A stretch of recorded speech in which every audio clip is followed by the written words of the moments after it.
안녕하세요. 오늘은 2050 거주 불능 지구 함께 감상하시겠습니다. 지구의 날 50주년을 맞이해 출간되는 2050 거주 불능 지구는 최신 연구 자료와 통계적 근거를 바탕으로 가장 믿을 만한 기후 변화의 미래 시나리오를 제시합니다. 기존 기후 변화와 관련한 다양한 논의들을 비판적으로 종합해 우리의 일상을 파괴할 지구 온난화의 실제적인 영향과 그림을 제시합니다. 단순한 환경 운동이나 개인의 윤리적 각성으로도 해결할 수 없는 기후 변화에 막대한 영향력을 규명하는 이 책은 걷잡을 수 없는 전염병 등으로 총체적 위기를 맞이한 인류 사회가 반드시 참고해야 할 기후재난 대응 매뉴얼이자 미래 보고서입니다. 이 책은 최신 연구자료와 통계적 근거를 바탕으로 가장 믿을 만한 기후변화의 미래 시나리오를 제시합니다.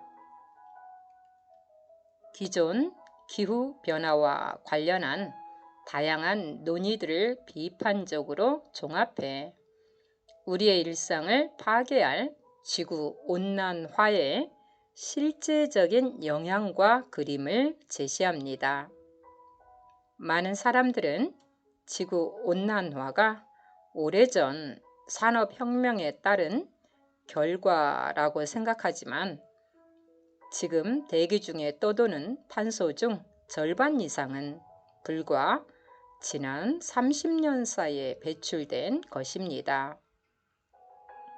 기후변화는 이제 더 이상 찬반을 나누어 한가로이 논쟁해야 할 대상이 아니라 전 지구적으로 변화된 환경에서 인류가 어떻게 살아남아야 할지 방법을 강구해야 할 생존 프로젝트인 것입니다.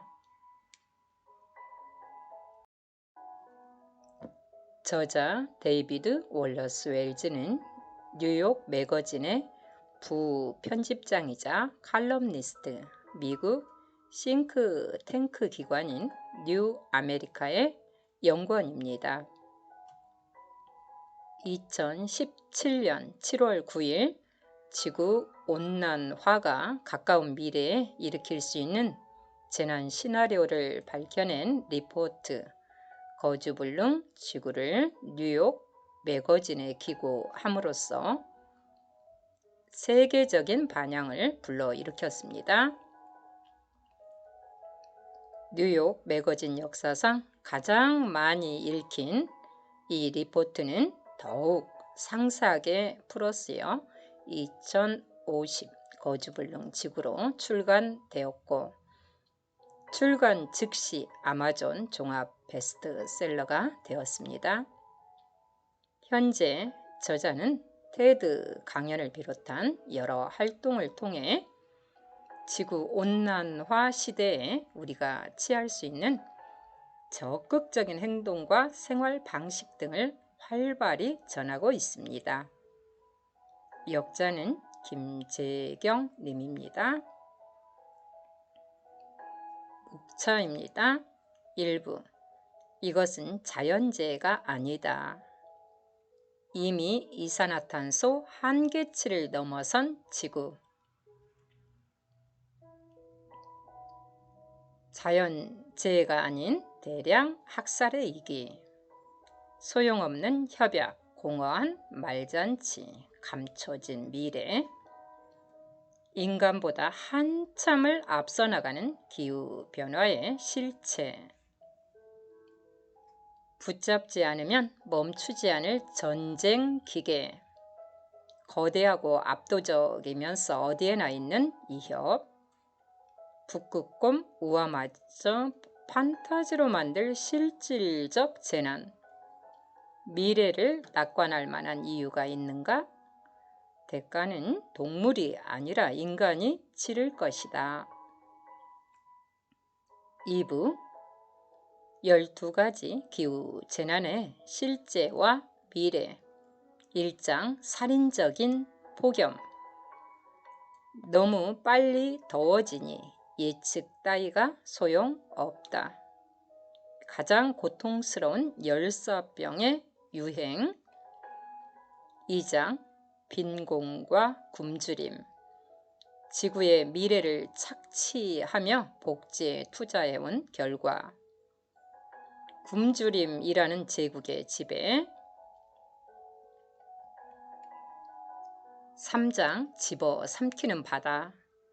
지도를 바꿀 정도로 빨리 녹아내리는 빙하. 베이징을 수중도시로 만들 빙하 폭탄. 4장 치솟는 산불. 지금의 화재는 불장난 수준이 될 것이다. 엎친 데 덮친 격으로 폭발하는 탄소. 5장 날씨가 되어버릴 재난들. 500년에 한 번 있을 법한 재난에 익숙해진다. 점점 가로막히는 재검과 회복 기간. 6장 갈증과 가뭄. 개인의 전략으로는 문제를 해결할 수 없다. 대가뭄으로 인한 수자원 약탈의 전쟁. 7장 사체가 쌓이는 바다. 바다 오염이 일으켜온 대멸종 사태들. 거대한 바닷물 순환 시스템의 붕괴. 8장 마실 수 없는 공기. 완전히 새로운 종류의 오염. 에어로졸과 지구 온도 사이의 무시무시한 연관성. 9장 질병의 전파. 더욱 강하고 빨라진 바이러스. 존재도 몰랐던 수많은 박테리아의 출현. 10장 무너지는 경제. 대침체나 대공황을 넘어서는 대몰락. 쌓여가는 비용과 늘어나는 복리. 11장 기후 분쟁. 헐벗은 지구 위에서 빽빽한 인구가 벌일 자원 전쟁. 개인 간에 발생하는 분노와 폭력. 12장 시스템의 붕괴. 비인간적 생활 조건이 일상이 되는 순간. 인류의 정신 건강에 미치는 충격적인 영향. 3부 기후변화 시대는 사회를 어떻게 바꾸는가. 1장 아포칼립스에 그칠 수 없는 이야기. 누구 하나만 악당으로 몰아갈 수 없는 이야기. 자연에 대한 감상적인 태도. 우화 속의 문제를 가둬두기. 인류세에 담긴 핵심적인 메시지. 아무도 이야기를 들어주지 않는 이유. 2장 걷잡을 수 없는 자본주의의 위기. 너무나 거대하고 심각해서 외면하고 싶은 문제. 기후변화 시대를 맞이한 자본주의 제국. 자본주의 시스템이 흔들리고 있다는 증거들. 시스템의 생존에 따른 대가와 책임. 적응과 완화 명목으로 청구될 엄청난 비용. 3장 기술이 종교처럼 되었을 때. 세상의 고통으로부터 벗어나게 해주겠다는 약속 문제 해결에 요구되는 기술 혁신의 규모. 거의 무의식적으로 내뱉는 환타지. 기술이라는 종교가 가르치는 핵심 교리. 4장 소비할 것인가 정치할 것인가. 책임 회피에 불과한 선택적 소비.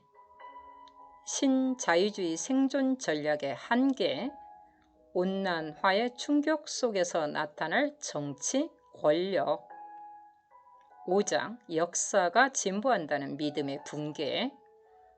진보라는 가면을 벗겨낸 역사의 민낯.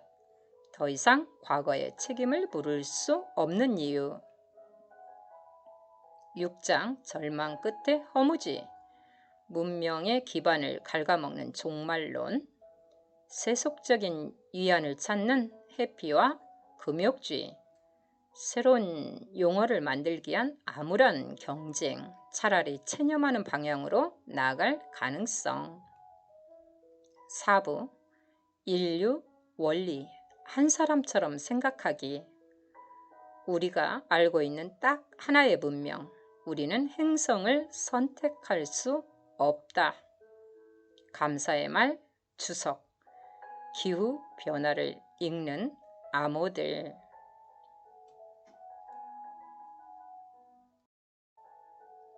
책 속으로 들어가 보겠습니다. 상황은 심각하다. 생각보다 훨씬 더 심각하다. 기후 변화의 진행 속도가 더디다는 주장은 판타지 동화 수준의 착각이다.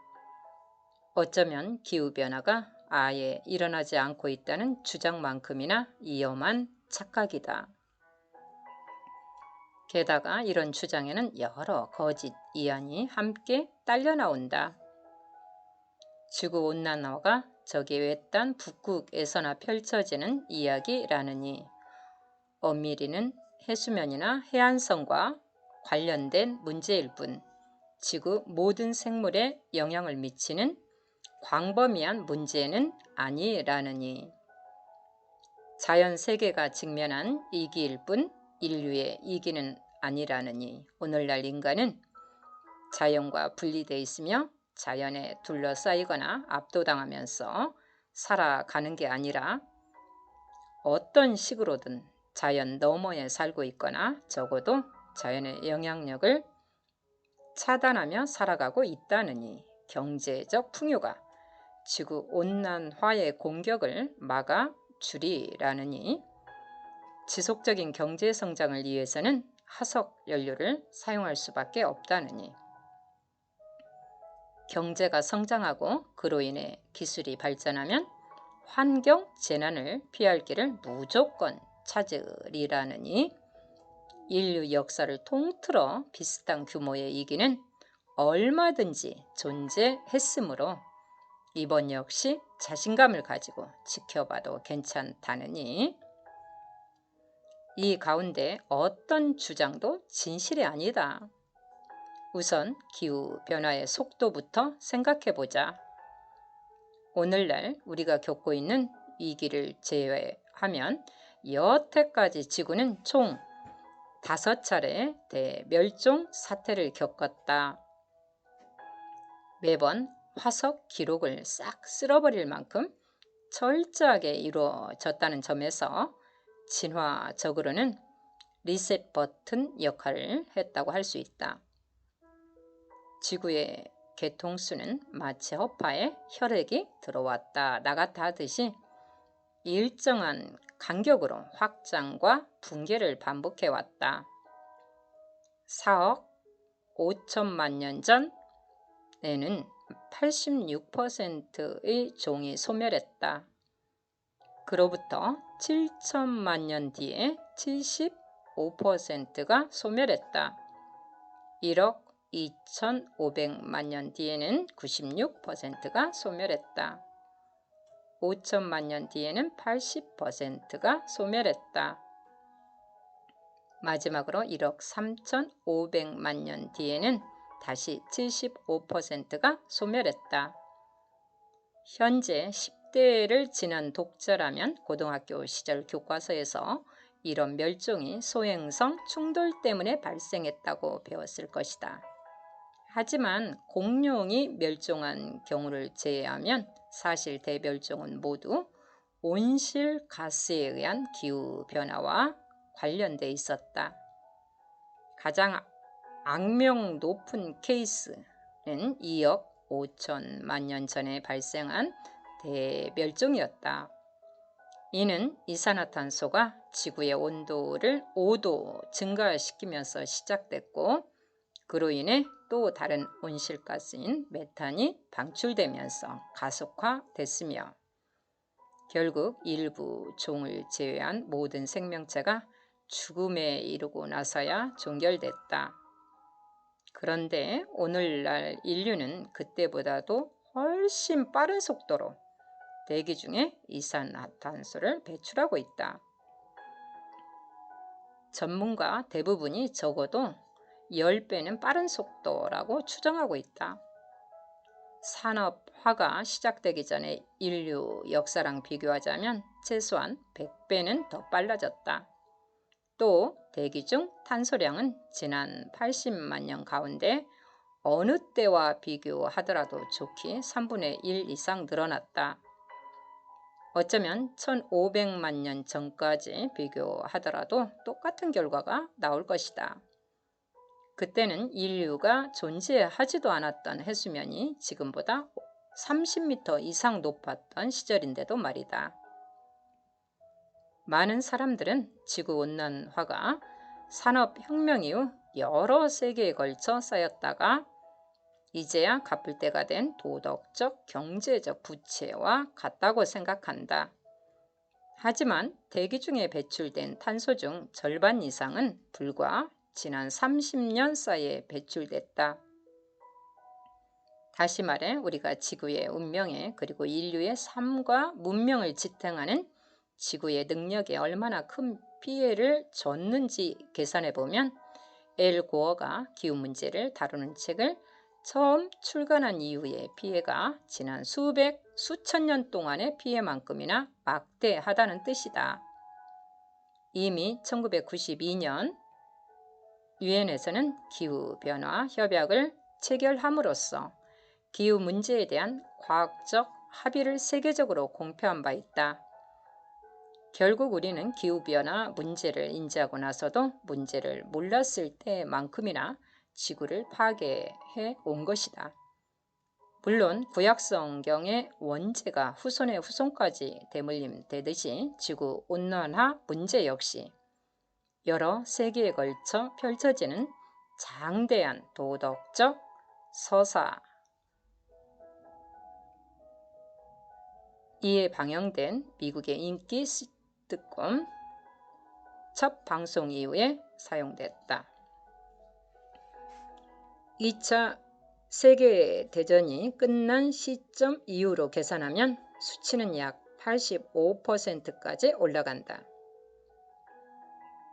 지구온난화를 인류가 산업시대 전체에 걸쳐 자기 파멸을 향해 달려가는 이야기라고 생각했는데 실상은 한 세대가 겪는 이야기에 불과했던 것이다. 누군가 세례나 바르미츠바를 치르고 나서 명을 다하는 사이에 지구는 안정된 모습을 잃고 재앙 직전까지 다다르고 말았다. 이미 이산화탄소 한계치를 넘어선 지구. 우리는 그 한 세대에 어떤 이들의 삶이 포함되는지 잘 알고 있다. 내 아버지가 태어나신 1938년에는 대부분의 사람들이 관찰하기에 기후 시스템이 안정돼 보였다. 당시 과학자들은 이미 70, 80년 전부터 온실 효과가 무엇인지, 나무, 석탄, 석유를 태울 때 나오는 탄소가 어떻게 지구를 뜨겁게 만들고 균형을 파괴할 수 있는지 이해하고 있었다. 하지만 그 영향이 어떨지는 아직 제대로 이해하지 못했기 때문에 지구온난화는 관측된 사실이라기보다는 아주 먼 미래에나 이루어질 암울한 예측 정도로 여겨졌다. 파리 기후협약이 절박함 속에 채택된 지 몇 주 후 아버지가 돌아가신 2016년에는 기후 시스템이 파멸을 향해 기울어지고 있었다. 근대 산업의 포화간 실체를 확인한 환경학자들이 절대 넘지 말라고 오래전부터 그어놓은 지구의 이산화탄소 농도 추이입니다. 새빨간 선, 즉 이산화탄소 농도 한계선을 넘어서고 있었다. 물론 그 뒤로도 인류는 멈추지 않았다. 불과 2년 뒤 이산화탄소 농도는 월 평균 411ppm에 도달했다. 공기 중에는 늘어난 탄소만큼이나 제휴식 역시 퍼져나갔다. 하지만 그럼에도 우리는 애써 제휴식을 외면하려고 했다. 한 세대에는 우리 어머니의 인생도 들어가 있다. 1945년에 내 어머니는 수용소 소각로에서 친족을 잃고 달아난 독일계 유대인 부부 사이에서 태어나셨고 현재 73세의 나이로 미국이라는 상품 천국을 즐기고 계신다. 물론 이 천국의 기반에는 불과 한 세대 사이의 중산 국가로 발돋움한 개발도상국의 공장들이 자리하고 있다. 여기에는 전기, 자가용, 항공여행, 붉은 고기 등 소비를 부추기는 온갖 유혹과 화석 연료를 사용해 얻을 수 있는 온갖 특혜가 함께한다. 어머니는 58년 동안 필터 없는 담배를 피워오셨고 요즘은 중국의 담배를 박스 단위로 주문해 받아 피우신다. 한편 한 세대에는 최초로 기후변화 문제를 공개적으로 경고한 수많은 학자들의 인생이 담겨 있다. 놀랍게도 그들 중 일부는 아직도 현역으로 일하고 있는데 그 짧은 기간 사이에 인류는 지금처럼 막다른 길에 다다른 것이다. 심지어 일부 학자들은 연구 초창기에 엑슨사로부터 자금을 지원받기도 했다. 엑슨사는 지금까지 이어져 온 탄소 배출 관행에 책임이 있다는 이유로 현재 수많은 소송을 제기당하고 있으며 기존 화석 연료 사용 방침에 아무런 변화가 없다면 21세기가 끝날 때까지 지구상의 여러 지역을 인간이 거의 거주할 수 없는 환경으로 바꿔놓는 데 기여하게 될 것이다. 우리가 너무나도 태평하게 달려가고 있는 길이 바로 이와 같다. 2100년까지 기온이 섭씨 4도 이상 증가한다는 현실을 향해 질주하고 있는 것이다. 일부 추산에 따르면 기온이 4도 오르는 경우 아프리카, 호주, 미국, 남아메리카의 파타고니아 북부 지역, 아시아의 시베리아 남부 지역이 직접적인 열기와 사막화, 홍수로 인해 사람이 거주할 수 없는 곳으로 바뀐다고 한다. 이 지역들이 사람이 살기 힘든 환경으로 바뀔 것은 틀림없는 사실이며 그 밖에 얼마나 많은 지역이 같은 처지를 겪을지가 남은 문제다. 이는 우리가 나아가게 될 길이자 우리에게 주어진 기준점이다. 지구가 기후재난 사태에 직전까지 다다르는데 한 세대가 걸렸다면 재난을 헤쳐나갈 책임 역시 다음 한 세대에게 달렸다는 말이다. 우리는 그 다음 세대가 누구인지도 정확히 알고 있다. 바로 우리 세대다.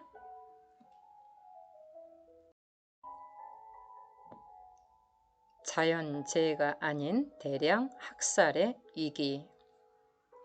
나는 환경론자는 아니다. 스스로를 딱히 자연 친화적인 사람이라고 생각하지도 않는다. 평생 도시에서 살았고 공장에서 만들어지는 전자제품을 즐겨 사용하지만 산업 공급망이 어떤 식으로 이루어져 있는지 이따금 생각해 보는 게 전부다.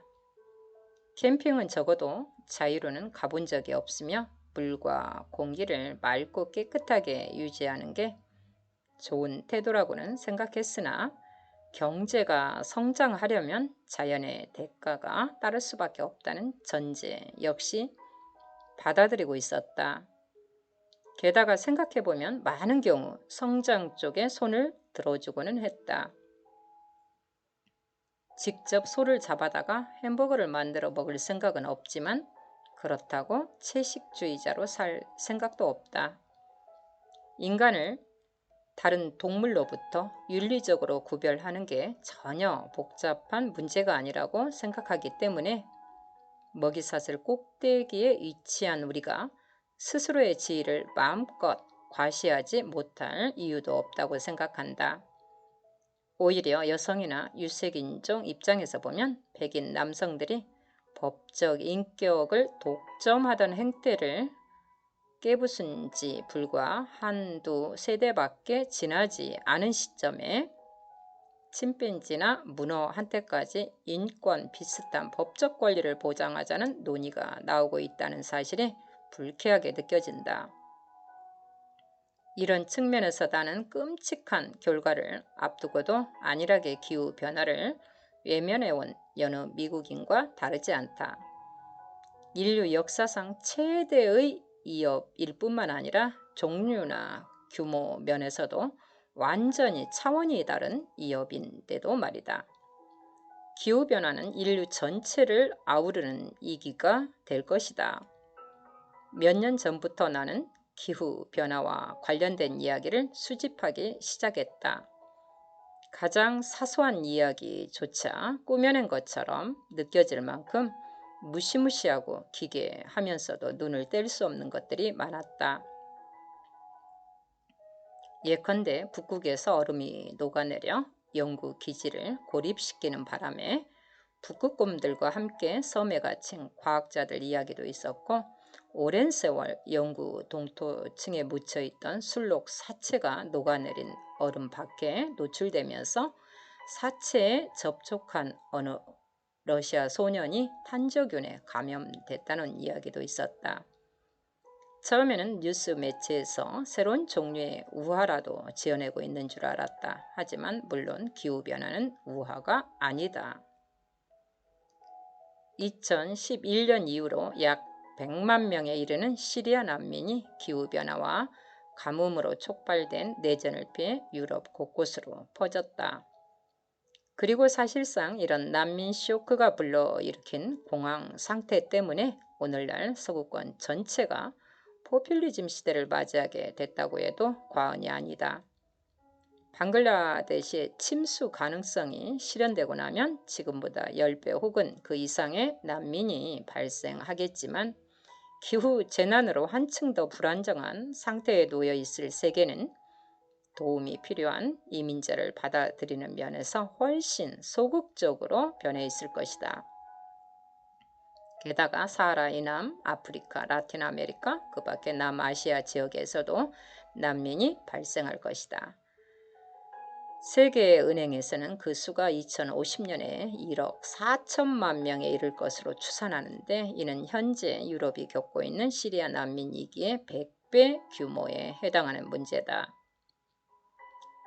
유엔에서는 그보다도 암울한 전망을 내놓는다. 2050년에 기후 난민이 2억 명에 달한다는 것이다. 로마 제국이 전성기를 누릴 때 전 세계 인구가 2억 명이었다. 당시 지구 곳곳을 살아가던 사람들이 하나도 빠짐없이 집을 잃은 채 새로운 거처를 찾아 황량한 땅을 떠도는 모습을 상상할 수 있겠나? 유엔에서 제시하는 최악의 시나리오는 훨씬 더 끔찍하다. 30년 뒤에 싸움을 벌이거나 도망을 치는 것 외에 다른 선택지가 거의 없는 취약한 빈민층이 10억 명에 달할 수 있다. 이는 산업혁명이 순조롭게 진행되던 1820년에 전 세계 인구에 맞먹는 수치다. 이런 맥락에서 인류 역사는 연대표 위에 촘촘하게 이어진 연도의 연속체라기보다는 인간이 지구를 전부 뒤덮을 때까지 팽창을 거듭하는 인구 성장 풍선에 가까워 보인다. 지난 세대의 탄소 배출량이 그렇게나 많이 증가할 수밖에 없었던 이유는 세계 전역에서 매년, 아니 매일 점점 더 많은 사건이 벌어지면서 인류 역사가 그렇게나 빨리 전개될 수밖에 없었던 이유와 다르지 않다. 그저 지구상에 훨씬 더 많은 사람들이 생겨났기 때문이다. 오늘날까지 이루어진 모든 인간 활동 중 15%는 현재 지구상에 살아가는 사람들이 탄소 발자국을 남기면서 초래한 활동으로 추정된다.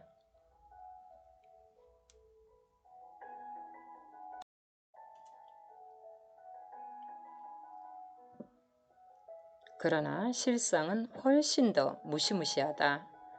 일상 자체가 종말을 맞이할 것이다. 일상이 더 이상 존재하지 않게 될 것이다. 우리는 인간이라는 동물이 어느 지점까지 견딜 수 있을지 확신도 계획도 없는 도박이라도 하듯 애초에 인간이 진화할 수 있었던 환경적인 조건을 벗어 던져버렸다.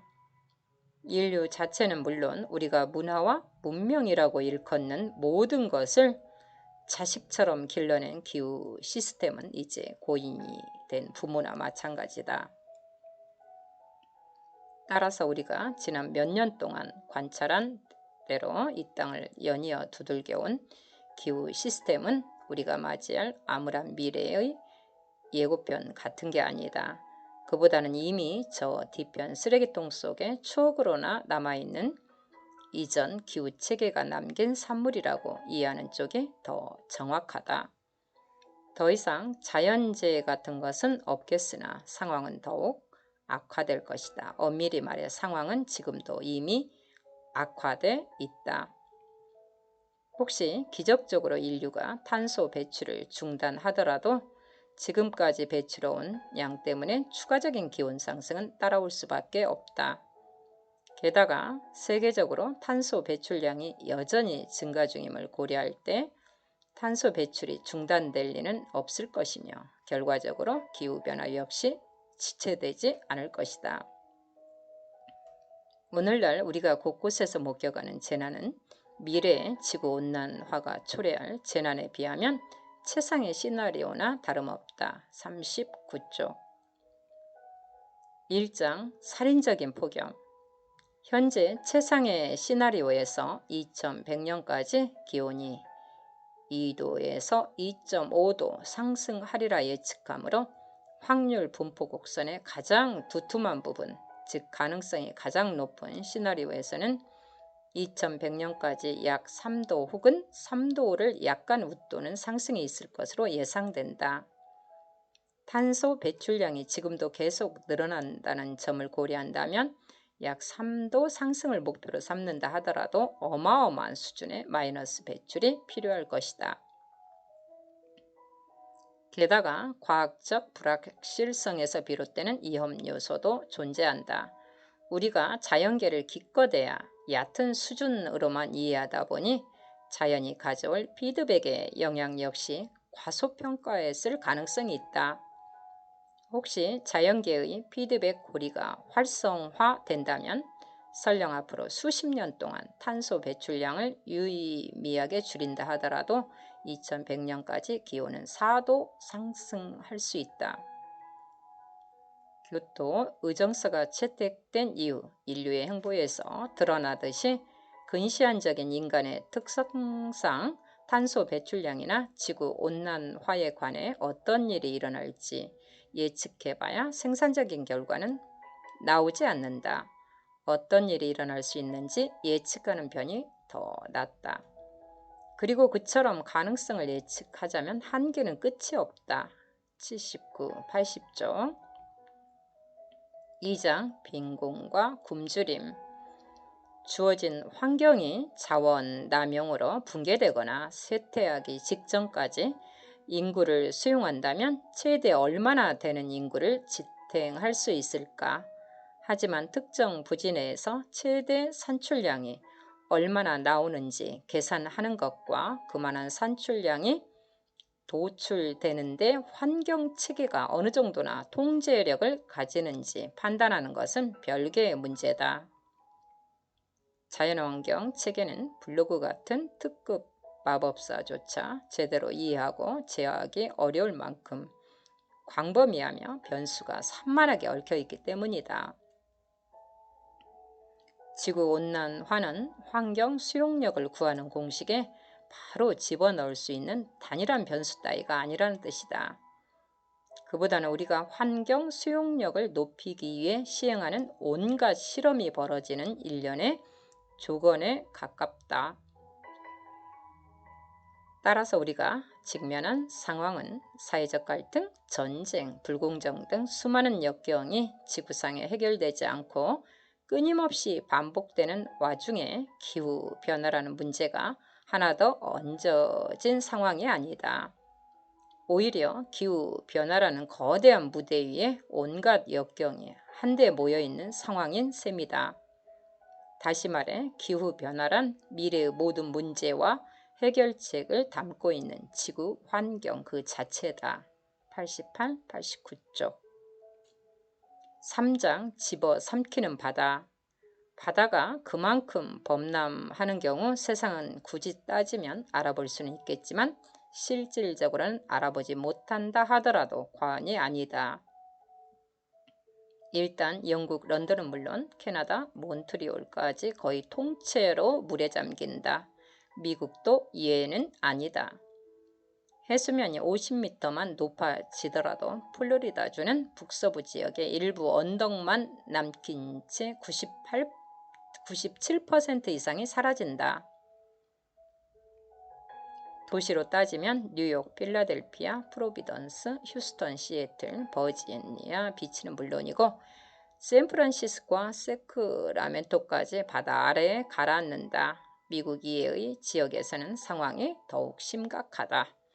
유럽에서는 런던에 더해 더블린, 브뤼셀, 암스테르담, 코펜하겐, 스톡홀름, 리가, 헬싱키, 상트페테르부르크가 물속에 잠긴다.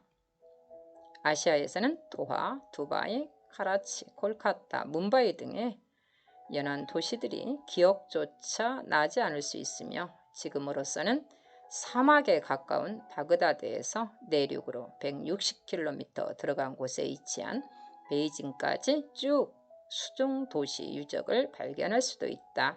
109, 110쪽 4장 치솟는 산불.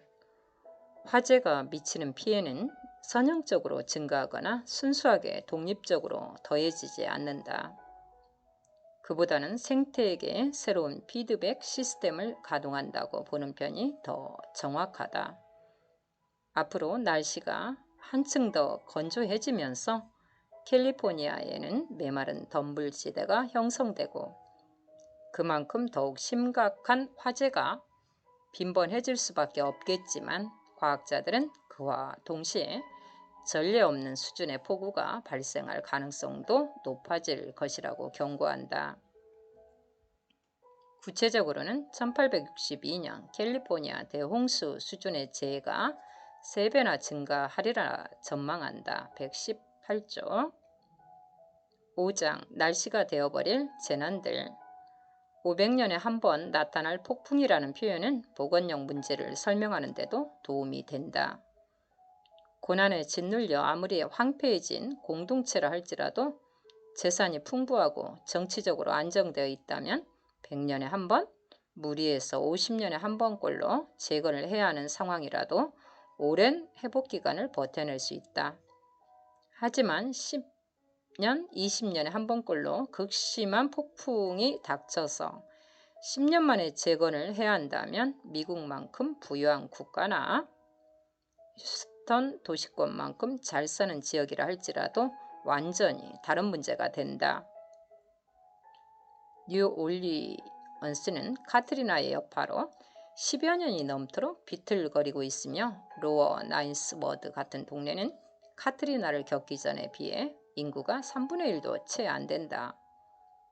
루이지애나 해안지대를 바다가 통째로 집어삼켜 이미 5,000제곱킬로미터에 달하는 면적이 사라졌다는 사실도 전혀 도움이 되지 않는다.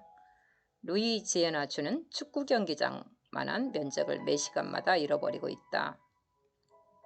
플로리다 키스 제도에서는 고도를 해수면보다 높이 유지하기에 들어올려야 하는 도로가 240km 존재하며 공사비는 1km에 410만 달러로 총 10억 달러에 달한다.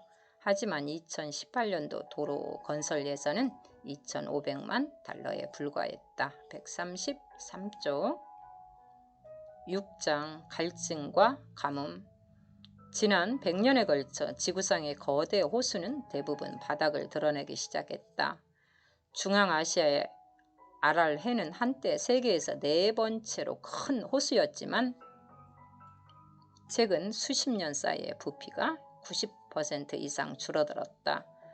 라스베이거스에 상당량의 물을 공급하는 미드호는 한 해에만 15억 세제곱미터에 달하는 물이 증발했다. 포포호는 한때 볼리비아에서 2번째로 큰 호수였지만 현재 완전히 자취를 감췄다. 이란의 우르미아호는 지난 30년 동안 부피가 80% 이상 감소했다.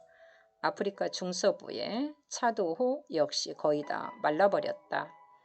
물론 기후변화는 한 가지 요인일 뿐이지만 문제는 기후변화의 영향이 앞으로도 줄어들지 않으리라는 점이다. 137쪽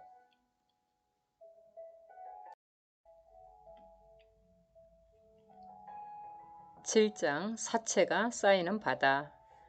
인간 활동 때문에 생물종이 지구상에서 사라지는 속도가 1000배 가까이 증폭됐을지 모른다는 20일 대멸종 시대를 인류가 살아간다는 말은 오늘날 꽤 흔한 이야기가 됐다. 어쩌면 해양 무산소화의 시대를 살아간다는 말도 타당할 것이다. 지난 50년 동안 산소가 아예 존재하지 않는 해수의 양은 전 세계적으로 4배 증가했으며 결과적으로 데드존은 400군데를 넘어섰다. 산소가 부족한 지역은 수백만 제곱킬로미터 증가했으며 이는 전 유럽의 크기에 맞먹는다. 현재 해안도시 수백 개가 산소가 충분히 공급되지 않아 악취가 진동하는 바다 위에 자리 잡고 있다. 물이 따뜻할수록 함유할 수 있는 산소량이 줄어든다는 점에서 부분적으로는 지구온난화 자체가 무산소화의 원인이라고 할 수 있다.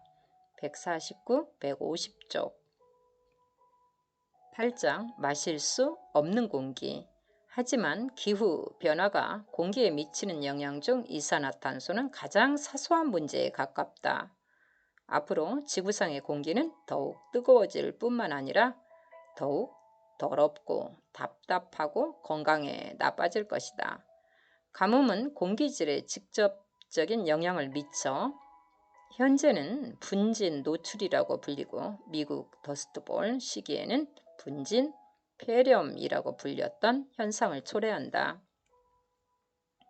또한 더스트볼이 일어났던 대평원 시대에 기후변화로 새로운 모래폭풍이 발생하면 분진으로 인한 사망률은 2배 이상, 입원율은 3배 이상 증가할 수 있다. 지구가 뜨거워질수록 오존은 더 많이 형성되며 국립대기연구소에 따르면 21세기 중반에 미국인이 오존 스모그로 고통받는 날수는 70% 늘어날 것으로 예측된다. 2090년대쯤에는 세계보건기구 기준으로 안전등급을 넘어서는 공기를 마시는 사람이 전 세계적으로 20억 명에 이를 것이다. 지금도 대기 오염으로 사망하는 사람 수가 매일 1만 명에 달한다. 단 하루에 사망하는 사람 수가 여태까지 원자로 노심 용융으로 영향을 받은 사람 수 총 합보다 훨씬 더 많다. 155쪽 9장 질병의 전파. 지구가 뜨거워짐에 따라 점점 더 널리 이동하는 모기들이 퍼뜨리게 될 질병은 황열병 말고도 많을 것이다. 전염병의 세계화가 이루어진다는 뜻이다. 현재 말라리아에 감염되는 사람은 점점 더 늘어나고 있고 이미 매년 100만 명이 사망하지만 미국 메인주나 프랑스에 사는 사람이라면 말라리아를 크게 걱정하지는 않는다. 그러나 열대지방이 점점 북상하고 그에 따라 모기가 함께 이주해 온다면 걱정하게 될지도 모른다. 21세기가 지나가는 동안 점점 더 많은 사람이 그와 같은 전염병의 그늘 아래 놓일 것이다. 사실 몇 년 전만 하더라도 지카 바이러스는 딱히 걱정의 대상이 아니었다. 170쪽 10장 무너지는 경제. 2018년에 버크와 동료 연구자들은 현재 우리가 처한 상황에 좀 더 가까운 시나리오를 바탕으로 경제 성장 추이를 예측하는 논문을 발표했다. 논문에서는 세계가 파리 기후 협약에 따라 온난화를 2.5, 3도 사이로 제한한다는 충분히 가능성은 있지만 다소 낙관적인 시나리오를 고려했다. 합리적인 기대 범위 내에서는 사실상 가장 이상적인 시나리오라고 할 수 있다. 연구진의 추산에 따르면 이 시나리오에서 21세기 말까지 전 세계 1인당 경제 생산량은 기온 상승이 없을 때 대비 평균 15에서 25% 감소할 것이다. 현재 탄소 배출량 추세를 기준으로 계산하면 극히 낮은 확률이기는 하지만 21세기 말까지 기온이 4도 상승한다면 생산량은 30% 이상 감소할 것이다. 30%라는 수치는 1930년대를 살아가던 윗세대 사람에게 큰 상처를 남겼으며 결과적으로 파시즘, 독재, 인종 말살의 물결을 불러일으키는 데 기여했던 대공황 사태보다 2배 더 깊은 저점에 해당한다.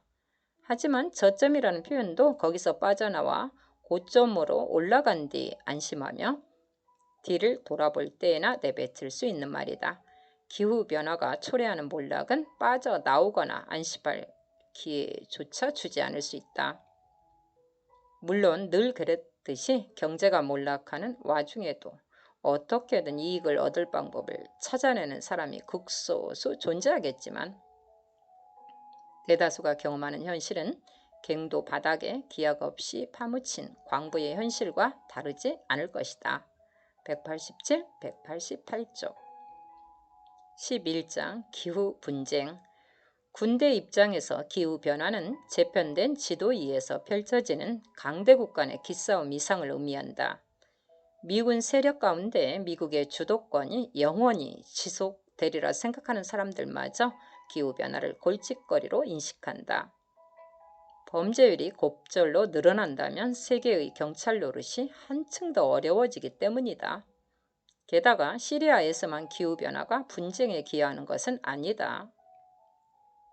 일부 학자들은 최근 수십 년간 중동 지역에서 갈등이 심화되는 데는 지구온난화의 압력이 반영됐을 수 있다고 추측한다.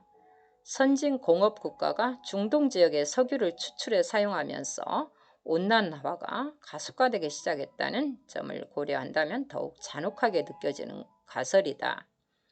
가뭄 및 흉작은 보코하람 이슬람 국가, 탈레반, 파키스탄의 이슬람 무장 단체 등 과격한 급진주의와 관련되며 특히 민족 간 분쟁에서는 상관관계가 더욱 두드러지게 나타날 수 있다.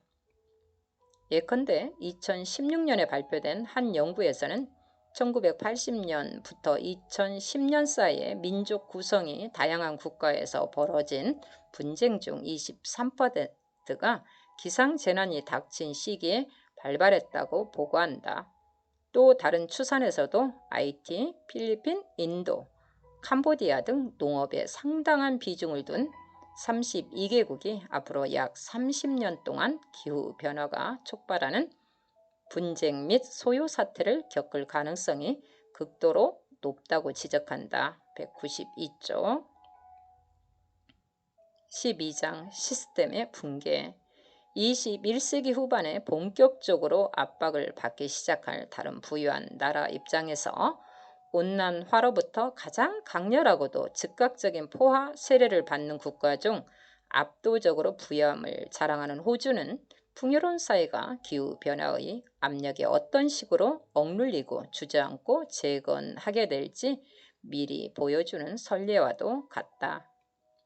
현재 자연 환경을 무시하고 원주민을 학살하는 가운데 세워진 만큼 현대 호주의 야망에는 늘 이태로운 구석이 있었다. 생태적으로 너무나 혹독하고 까다로운 환경임에도 그 위에 날림으로 막대한 불을 쌓아 올린 것이다. 결국 2011년 호주에서는 단 한 차례의 폭염으로 대규모 고사 현상 및 산호 백화 현상, 식생의 죽음, 토종 새 및 특정 곤충의 개체수 급감, 해양 및 육지 생태계 변형 같은 일이 벌어졌다. 호주 정부에서 탄소세를 부과하자 탄소 배출량은 떨어졌다. 반면 정치적 압력으로 탄소세를 폐지하자 탄소 배출량은 다시 증가했다. 2018년 호주 의회에서는 지구온난화를 현재 진행 중이며 실제 존재하는 국가 안전상의 위기라고 선언했다. 하지만 몇 달 뒤 기후변화 문제에 깨어있던 당시 호주 총리는 파리 기후협약을 이행하려 시도했다는 이유로 사임해야 했다. 201쪽